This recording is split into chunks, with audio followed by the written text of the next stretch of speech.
अर्थात आपल्या या घरत परिवाराचे पिता श्री कैलासवासी पांडुरंग शंकर घरत बाबांना बुधवार दिनांक 18/3/2026 रोजी देवाज्ञा झाली. त्यांचं वृद्धापकाळाने निधन झालं आणि त्यांच्या स्मरणार्थ आज आपण या ठिकाणी ही सेवा आयोजित केलेली आहे. आपण श्रवण करत आहोत. बाबांच्या स्मरणार्थ आपण बाबा गेलेल्या 3ऱ्या दिवसापासून या ठिकाणी आणि ही सेवा आपण श्रवण करत आहोत. रोजचं प्रवचन श्रवण करत आहोत. कारण ज्या वेळेला आमच्या घरातून एखादा माणूस जातो त्यावेळेला तो माणूस गेल्यानंतर यमदूत त्याचा जीवात्मा आमच्या दारामध्ये आणून ठेवतात 13 दिवसासाठी. आणि 13 दिवसामध्ये आमच्या घरामध्ये काय चालतंय काय नाही तो जीवात्मा पाहत असतो. त्या जीवात्म्यास शांती लाभावी, चांगला मार्ग लाभावा, उत्तम गती प्राप्त व्हावी, मुक्ती मिळावी यासाठी आम्ही अनेक प्रकारची कर्म, अनेक प्रकारचं कार्य करत असतो.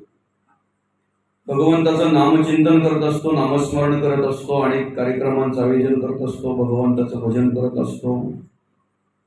आणि म्हणून या ठिकाणी आपण 3ऱ्या दिवसापासून गाथेतील अर्थात तुकोबांच्या गाथेतील अभंगावर चिंतन करण्याचा प्रयत्न या ठिकाणी केला. आपण श्रवण केलेला आहे बरं का. कारण आपल्यातला जो माणूस निघून गेलेला असतो त्या माणसाने आपल्यासाठी बरंच काही केलेलं असतंय. ऋणानुबंधाच्या गाठी आहेत. ऋण भेटण्यासाठी आपण सगळे एकत्र आलेलो आहोत. कर्मयोगाने सगळ मिळालेली आहेत. आपल्याला कर्मयोगाने सगळी मिळालेली आहेत आणि कर्मयोगाने सगळी मिळाल्यामुळे आमचं आद्य कर्तव्य आहे आम्ही सेवा केली पाहिजे. आमच्यातला जो माणूस एखादा निघून जातो त्याची अंत्येष्टी विधी करणं आमचं कर्तव्य आहे. त्याचं श्राद्ध कर्म करणं आमचं कर्तव्य आहे. आणि ही कर्म आपण आपल्या यथाशक्तीप्रमाणे आपल्याला ज्याप्रमाणे बुद्धी होईल, ज्याप्रमाणे मार्गदर्शन मिळेल त्याप्रमाणे करण्याचा प्रयत्न करत असतो आणि ती केलीच पाहिजेत बरं का. कारण आमच्यासाठी आमच्या घरातील माणसांनी बरंच काही केलेलं आहे. विशेष म्हणजे आपल्या आईवडिलांनी बरंच काही केलेलं असतंय. त्यांच्या ऋणातून आपण कधीही उतराई होऊ शकत नाही, कधीही होऊ शकत नाही. आणि म्हणून मग आमचं कर्तव्य काय आहे तर त्यांची आठवण करणं, त्यांचं स्मरण करणं, त्यांना आठवणं बरं का. जो आठवतो काय केलं काय नाही, कशा पद्धतीने आमचं संगोपन केलं, कशा पद्धतीने आम्हाला वाढवले, घडवले, मोठे केले, शिक्षण दिलं, लग्न केली आमची, हे सगळ्या गोष्टी जो आठवतो आणि त्या पद्धतीने जो कार्य करतो त्याला कृतज्ञ म्हणतात बरं का. कृतज्ञ. आम्ही आमच्या जीवनामध्ये कार्य करत असताना अनेक लोक आम्हाला सहकार्य करत असतात, मदत करत असतात, सहाय्य करत असतात. त्याला उपकार म्हणतो आपण. उपकार परोपकार करत असतात. त्याची जाणीव ठेवून त्यांच्याशी वागणं याला कृतज्ञ म्हणतात. कृतज्ञ बरं का. म्हणजे कृतज्ञता ती आम्ही व्यक्त केली पाहिजे त्या ठिकाणी. आमच्यातून जो माणूस निघून गेलेला आहे त्याची कर्म करणं, कृतज्ञता व्यक्त केली पाहिजे. आणि ज्याने सहकार्य केलेलं आहे, ज्याने आमच्यावर उपकार परोपकार केलेले आहेत ते न आठवता भलतंच काहीतरी करून उठणं याला कृतज्ञ म्हणतात. कृतज्ञ. आम्हाला कृतज्ञतेने जर कार्य करायचं आहे तर आम्ही आठवलं पाहिजे. कृतज्ञ होणं सोपं आहे, विसरणं सोपं आहे, आठवण ठेवणं कठीण आहे. आणि म्हणून या ठिकाणी कार्य करत असताना ह्या सगळ्या गोष्टी आम्हाला सहाय्य करत असतात बरं का. जर आम्ही या ठिकाणी चांगले जगलो वागलो तर आम्हाला त्याचं प्राप्ती मिळतेच मिळते, आम्हाला त्याचं समाधान मिळतंयच मिळतंय, पण आमच्या पितरांना सुद्धा त्याचं समाधान मिळत असतं, त्याची प्राप्ती मिळत असते. बरं, पितर संतुष्टती असं म्हटलेलं आहे. आमच्या कर्माने आमच्या कार्याने पितर संतुष्टती. घरामध्ये एखादा चांगला मुलगा जन्माला येणं, त्यासाठी काही प्रयत्न करावे लागतात, त्यासाठी काही मार्गदर्शन करावं लागतंय, त्यासाठी काही संस्कार करावे लागतात. आणि असा एखाद्या घरामध्ये जर चांगला मुलगा जन्माला आला तर असलेल्या माणसांना समाधान वाटतंय, पण जे गेलेले आहेत ना पितर, त्यांचा सुद्धा उद्धार होत असतो. आपण देव कार्य केल्याने, आपण धर्म कार्य केल्याने त्यांचा सुद्धा उद्धार होत असतो, कुळाचा उद्धार होत असतो. बरं का? आणि ते कार्य करण्यासाठी, ते कार्य घडण्यासाठी पूर्व पुण्याही लागते. काय म्हटलेलं आहे? पूर्वजांच्या पुण्यकोटी संग्रही असलेल्या गाठी तर संतांची भेट होते, अन्यथा नाही. विश्वंभर बाबांपासून 7 पिढ्यांची तपश्चर्या आहे. विश्वंभर बाबांपासून 7 पिढ्यांची साधना आहे, देवपूजा आहे. आणि मग तिथे 8वी पिढी जगद्गुरु तुकोबा जन्माला आलेले आहेत. बरं का? 8वी पिढी जगद्गुरु तुकोबा त्या ठिकाणी जन्माला आलेले आहेत. पूर्वजांच्या पुण्यकोटी संग्रही असल्या गाठी तरीच आम्हाला संतांची भेट होत असते, तरीच आमच्याकडून परमार्थ घडत असतो, देवपूजा घडत असते, देव कार्य घडत असते. संसार करणं, संसाराचं कार्य करणं सोपं आहे ना, त्यासाठी काय पुण्याचं लागते असं काही नाही, त्यासाठी काही पुण्यच लागते असं काही नाही. पण तो संसार करत असताना आमच्याकडून धर्म घडावा, कारण आम्हाला मरणोत्तर धर्म सहाय्य करत असतो, आम्ही केलेला धर्म. बरं का? एखाद्याच्या मुलीचं लग्न आहे, त्याची कॅपॅसिटी नाही आहे, आमच्याकडे द्रव्य आहे, आमची आर्थिक परिस्थिती बरी आहे, नको तिकडे खर्च करण्यापेक्षा जर त्याला आम्ही सहाय्य केलं तर त्याला धर्म म्हणतात. एखाद्याला भूक लागलेली आहे, जेवणाची वेळ आहे, आमच्या घरात तयार झालेला आहे, आम्ही जेवता जेवता त्याचीही भुकेचं निवारण जर आम्हाला करता आलं तर त्याला धर्म म्हणतात. आता एवढा ऊन पडतोय मौली की दुपारच्या वेळेला आपल्याला अर्ध्या तासाला पाणी प्यावं लागतंय, अर्ध्या तासाला आपल्याला पाणी प्यावं लागतंय. अशा वेळी जर आम्ही आमच्या आवारामध्ये, माळ रानावर, आम्ही आमच्या बाजूला कुठेतरी, घराच्या वर वगैरे बाजूला कुठेतरी एखाद्या पात्रामध्ये जर पाण्याची व्यवस्था केली आणि त्याच्यातून जर काही पक्षी त्यांची तहान भागवत असतील तर याला सुद्धा धर्म म्हणतात. आमच्या बाजूला जर कुठेतरी एखादं असं पात्र मोठं ठेवलं असेल आणि तिथे जर कुत्री मांजरी पाणी पिऊन जात असतील तर त्याला सुद्धा धर्म म्हणतात. बरं का? अनेक प्रकारे आमच्याकडून जो धर्म घडतो ना, अनेक प्रकारे तो धर्म आम्हाला मरणोत्तर त्या ठिकाणी कामा येत असतो, सहाय्य करत असतो. आणि म्हणून संसार करता करता आम्हाला तेही करता आलं पाहिजे. ज्यांनी फक्त संसारच केला आणि ह्या जगाचा निरोप घेतला, नाव पण शिल्लक राहिलं नाही. किती गेले?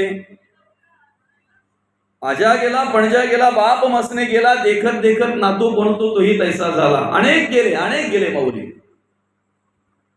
अगणित, काही नाही राहिलं. देहाच्या बरोबर विचारांचीही माती झाली. देहाची काय होते? शेवटी मातीच होते ना, राखच होते ना. नुसता संसारच करून जर या जगाचा निरोप घेतला तर विचारांची ही मातीच होते, राखच होते, कर्माची ही मातीच होते, राखच होते. बरं का? मरावे परी कीर्ती रूपी उरावे का म्हटलेलं आहे. देह जाणार आहे, देह जाईल यासी काळ वा खाईल. नाशिवंत देह जाणार, सकळ आयुष्य का तो काळ सावधान. देह हे काळाचे, धन कुबेराचे, इथे मनुष्याचे काय आहे. अनेक प्रकारे आम्हाला मार्गदर्शन संतांनी केलेलं आहे, अनेक प्रकारे मार्गदर्शन केलेलं आहे. ऐका, देह जाणार आहे, देहाची माती होणार आहे, देहाची राख होणार आहे. पण देहाने केलेली कर्म शाश्वत राहिली पाहिजे, चिरकाल राहिली पाहिजे, निरंतर राहिली पाहिजेत असं जर वाटत असेल, असं म्हणतात मरावे परी कीर्ती रूपी उरावे. कीर्ती रूपाने जर आम्हाला उरायचं असेल तर त्यासाठी आम्ही काय केलं पाहिजे? आता जिवंतपणी आत्मसाक्षील असताना चांगलं वागता आलं पाहिजे, चांगलं जगता आलं पाहिजे, चांगलं वागता आलं पाहिजे, चांगलं जगता आलं पाहिजे. आमचे विचार, आमची कर्म चांगली पाहिजे. बरं का मुले? साधं उदाहरण आहे, जर संसारातच आमचं एक मत नसेल, समजोता नसेल, समंजसपणा जर नसेल, आयुष्यभर जरी संसार केला तरी खटकेच उडत राहते. काय काही ठिकाणी बघतो ना आपण, म्हणजे सुख शांती समाधान असं कधीच नाही, अनुभवायलाच मिळालं नाही. वृद्धापकाळ प्राप्त झाला म्हणजे म्हातारे झाले, पण अजूनही तोंड बाजूलाच आहे. पटलं कधीच नाही. शेजारी म्हणतात, घरातले म्हणतात, मुलं बालं म्हणतायत, आमच्या आई बाबाचं कधी पटलंच नाही. शेजारी म्हणतात, ह्या म्हातारीचं ना कधी पटलंच नाही, पूर्वीपासून आतापर्यंत कधी पटलं नाही. विचार एक पाहिजेत आमचे. विचार म्हणजे समजूतदारपणा ज्याला म्हणतोय, समंजसपणा ज्याला म्हणतो, समजून घेणं ज्याला म्हणतो, तो प्रत्येकाकडे हवा असतो. आणि तो जर असेल ना तर मग तिथे आम्हाला समाधान पाहायला मिळते, सुख पाहायला मिळते. नुसतं दूध उतू गेला म्हणून जर आटा भरत असेल तो, तर कधीतरी त्याला उभा करून ठेवायचा तिथे. म्हणजे आपण स्वतः अनुभव घेतलेला आहे ना तो. कधीतरी आपल्यावर वेळ आली ना तर त्या दिवशी तो गेलाच समजा. मग काही वेळेला थोडाफार तरी मिळतो. सगळीकडे सगळ्या बाजूने लक्ष द्यावं लागतंय त्या महिलेला. कधीतरी मीठ जास्त झालं लगेच तापणार, पण तो विचार करणार नाही, अरे महिन्याचे 25 दिवस मला चांगलं खायला घालते ना, एका दिवशी मीठ जास्त झालं असेल, ऍडजस्टमेंट नाही, समजोता नाही. बरं का मौली? समजोता पाहिजे, समजूतदारपणा पाहिजे. आणि समजूतदारपणा जर असेल तर त्या ठिकाणी खऱ्या अर्थानं आम्हाला चांगली कर्म, चांगले विचार पाहायला मिळतात, जे आमच्या आवडीचं आहे ते जर आम्हाला व्यवस्थित करता येत नसेल. आता आपल्या आवडीचं काय आहे? 2 गोष्टी आहेत. एक आवडीने करायची, एक सवडीने करायची. एक आवडीने करायची आणि एक सवडीने करायची. त्याच्यामध्ये एक संसार आहे आणि एक परमार्थ आहे. आपण आपल्या मनाला विचारा बरं, संसार आवडीने करायचंय का सवडीने करायचंय? परमार्थ आवडीने करायचंय का सवडीने करायचंय? संसार हा सवडीने करायचा आहे, परमार्थ हा आवडीने करायचा. पण आम्ही काय करतोय? संसार आवडीने करतोय आणि परमार्थ वेळ मिळाला तर नामस्मरण करतो, वेळ मिळाला तर ग्रंथ वाचन करतो, वेळ मिळाला तर आम्ही धर्म कार्य करतो, देव कार्य करतो. अन्यथा संसार संसार संसार. जागृत अवस्थेमध्ये तर आहेच आहे, स्वप्नात सुद्धा आम्ही संसारच पाहतोय. स्वप्नात देव येतो का? स्वप्नात परमार्थ येतो का? कधीतरी स्वप्नात कोणी नामस्मरण करायला लागले का? असं कोणी आहे का? स्वप्न पडलंय आणि स्वप्नातच त्याने नामस्मरण करायला सुरुवात केली काय? हा, स्वप्नात तो दुसकून उठेल, स्वप्नात त्याला अजून काहीतरी बडबडेल, तो स्वप्न पडल्यानंतर अजून त्याच्याकडे काही वेगळी अवस्था पाहायला मिळेल. जागृतीमध्ये जे कार्य आमच्याकडून घडतंय ना तेच स्वप्नामध्ये पाहायला मिळतंय. जागृतीत ते स्वप्नामध्ये. जागृत अवस्थेमध्ये जे आमचे इंद्रिय पाहतात ना, एवढं कशाला? नुसतं आम्ही खडवली मार्केटला गेलो, तिथे गेल्यानंतर जर एखाद्या वेळे आम्हाला जर मस्त की असं जिलेबीचा सुगंध आला, गरम गरम जिलेबी बघितली, पण खायला वेळ नाही किंवा पैसा नाही, मोजके तिकटापुरतेच आहे, पण मन गेलं. घरी आल्यानंतर जर आम्ही झोपलो ना तर प्लेटच्या प्लेट जिलेबी खातो. खरं की कुठे? मनाची ती इच्छा राहिली ना, स्वप्नात खाऊन टाकतो तो. स्वप्नात जे इंद्रिय आमची इच्छा करतात ना, त्या पद्धतीने जागृत अवस्थेमध्ये जे आम्हाला वाटतंय ना, काही इच्छा आमच्या स्वप्नामध्ये आम्ही पाहत असतो, पूर्ण करत असतो. पण स्वप्न यानाव भ्रम सांगितलेला आहे. स्वप्नात काही होत नाही, कारण रात्रभर जरी त्याने जिलेबी खाल्ली ना तरी सकाळी उठल्याबरोबर त्याला भूक लागतेच. विचारतोच तो एकदा आंघोळ झाला का रात्रीचं काय आहे का शिल्लक. म्हणजे स्वप्नामध्ये प्रत्यक्ष नाही, फक्त पाहत असतो तो. आम्हाला जर जागृत अवस्थेमध्ये 24 तास 12 तास जो काही वेळ असेल तो संपूर्ण टाइम जर आमच्या मनामध्ये आमच्या अंतःकरणामध्ये नुसता संसारच जर भरला असेल तर डोळे मिटल्याबरोबर आम्हाला संसारच दिसणार आहे ना.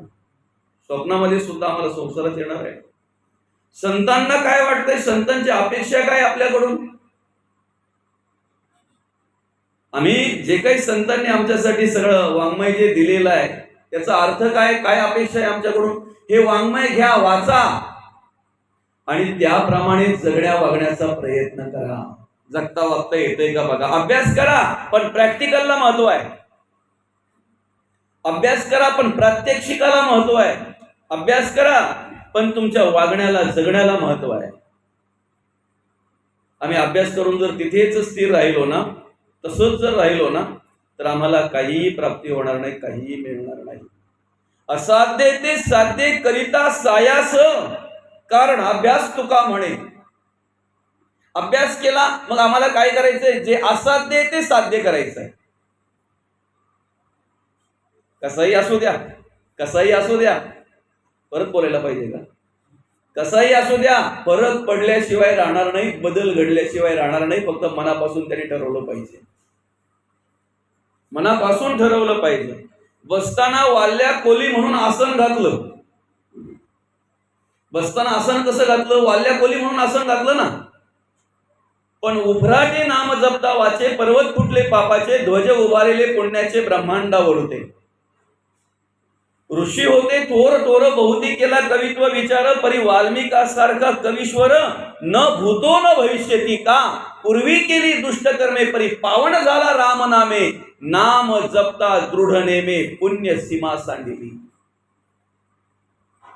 वाल्मिकाचं स्तवन करत असताना काय म्हटलेलं आहे, पुण्याची सीमा सांडली त्याने. आमच्या जर जगण्या वागण्याचा विचार केला तर सहज द्वेष घडतो. सहज बोलता बोलता द्वेष घडतो, सहज मत्सर घडतो, आमच्याकडून सहज तिरस्कार घडतो. त्याला कारण काय माहितीये का, आमचा अभिमान मरत नाही ना.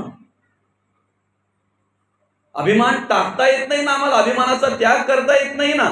आणि माणसाच्या बर्बादीला कारण काय बरं.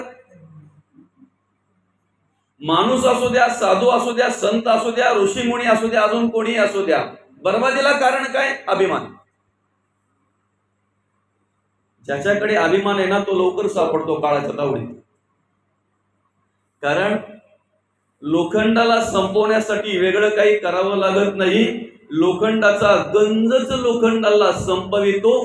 तसं माणसाला संपण्यासाठी काही वेगळं करायची गरज लागत नाही. माणसाचा अभिमानच माणसाला संपवित असतो. छान मूर्तिकार होता, अगदी सुंदर.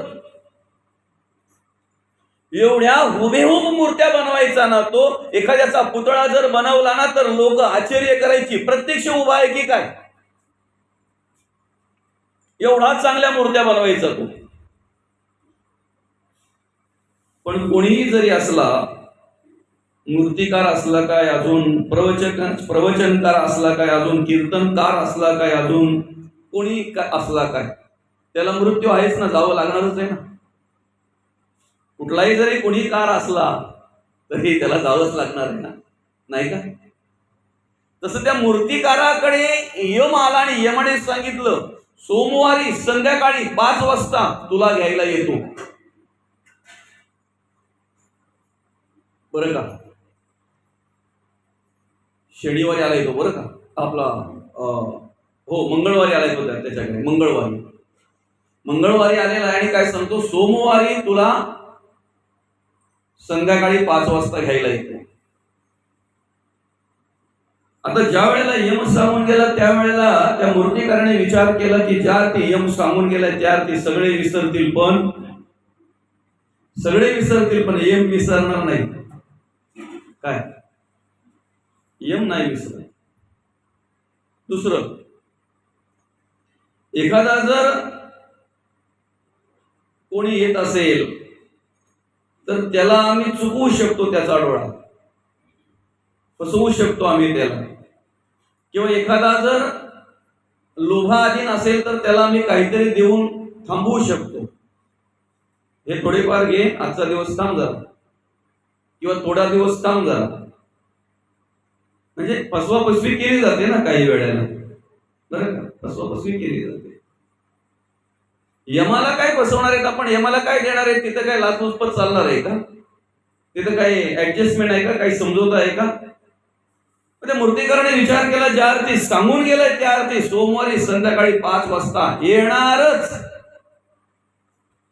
मग काय केलं पाहिजे? त्याने ठरवलं आपल्या सारखेच अनेक पुतळे तयार करायचे. त्याला वेळ मिळाला, भरपूर वेळ मिळाला त्याला, बरं का माऊली. आणि त्यांनी सुरुवात केली.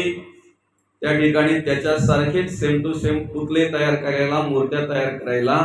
ऐका, त्याने अशा मूर्त्या तयार केल्या की विज्ञानाचा आधार घेऊन डोळ्यांची उघडझाप होते. श्वासोश्वास चालू आहे की काय असं वाटतंय. आपला श्वासोश्वास चालू असताना कसं पोट वर खाली होतंय, तसं वर खाली होतंय. विज्ञानाचा आधार घेऊन त्याने त्या पुतळ्यांना असं काही त्या मूर्त्यांना बनवलं की हुबेहूब. सोमवारी सकाळपर्यंत त्याचं काम पूर्ण झालं, टोटल सगळं. बऱ्याच मूर्त्या त्याच्यासारख्याच बनवल्या.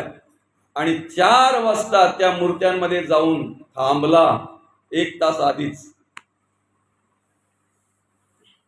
4:45 वाजता यम आला.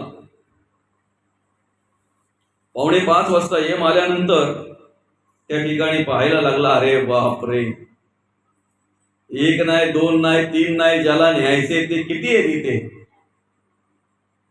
विचार करायला लागला, आश्चर्य करायला लागला, अरे बापरे, कसं काय झालं, कसं काय हे सेम टू सेम, डोळ्यांची उघडझाप वगैरे, श्वासोश्वास म्हणजेच पोटाची हालचाल, विज्ञानाचा आधार घेऊन त्याने ते सगळं केलं. 4:45 वाजता यम आला. 10 मिनिटं जवळजवळ त्याने निरीक्षण केलं. 10 मिनिटं जवळजवळ निरीक्षण केलं. 11-12 मिनिटं झाली. कितीचं टायमिंग दिलंय? 5 वाजताचं टायमिंग दिलंय. अवघा 1-2 मिनिट फक्त राहिलेला आहे. 1-2 मिनिट फक्त अवघा राहिलेला आहे. करायचं काय आता? या सगळ्या मूर्त्यांपैकी नेमका उचलायचा कोणाला? सगळ्या मूर्त्याच दिसतायत, सगळे प्रत्यक्षच दिसतायत. खरं म्हणावं तर सगळे खरे दिसतायत, खोटे म्हणावं तर सगळे खोटे दिसतायत. उचलायचं कोणाला?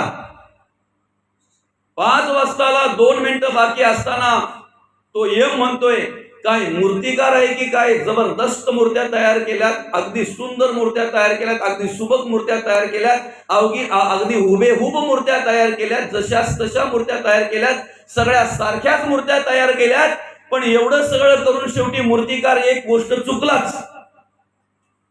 आणि चुकलाच बोलल्याबरोबर जो ओरिजिनल आहे त्याला काही राहावलं नाही. तो पटकन बोलला, काय चुकी ती लगेच सांगा, काय येते.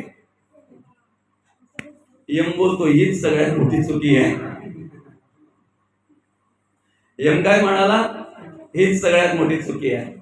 तू सगळं केलं बरोबर आहे, तुझ्यासारख्या मूर्त्या तयार केल्या, पण तुझ्या अंतःकरणातला, तुझ्या मनातला अभिमान त्यागला नाही ना. त्याचा त्याग केला नाही ना.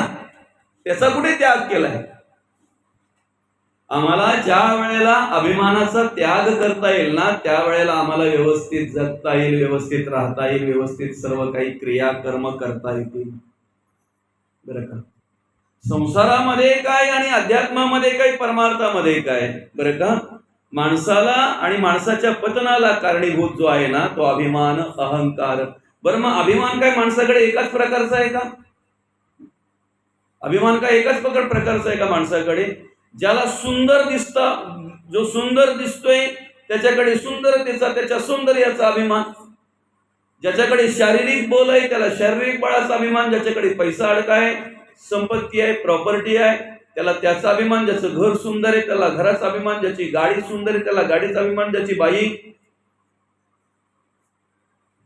कोणाला कसला अभिमान, वेगवेगळ्या प्रकारचा अभिमान आहे प्रत्येकाला, बरं का. हे सगळा अभिमान जो आहे ना, हा सगळा अहंकार जो माणसाचा आहे ना, तो माणसाच्या पतनाला कारणीभूत आहे. मला सांगा, रावणाचा जर आपण विचार केला तर नाव पण शिल्लक राहिलं नाही. कारण काय? कारणीभूत काय आहे? कारण काय? सगळ्यात महत्वाचा विषय म्हटल्यानंतर सुरुवातीला मारुतीराया त्या ठिकाणी आले. सगळ्यात पहिले कोण आले त्या ठिकाणी? मारुतीराय आले, बरोबर की नाही? हनुमंतराय आल्यानंतर, मारुतीराय आल्यानंतर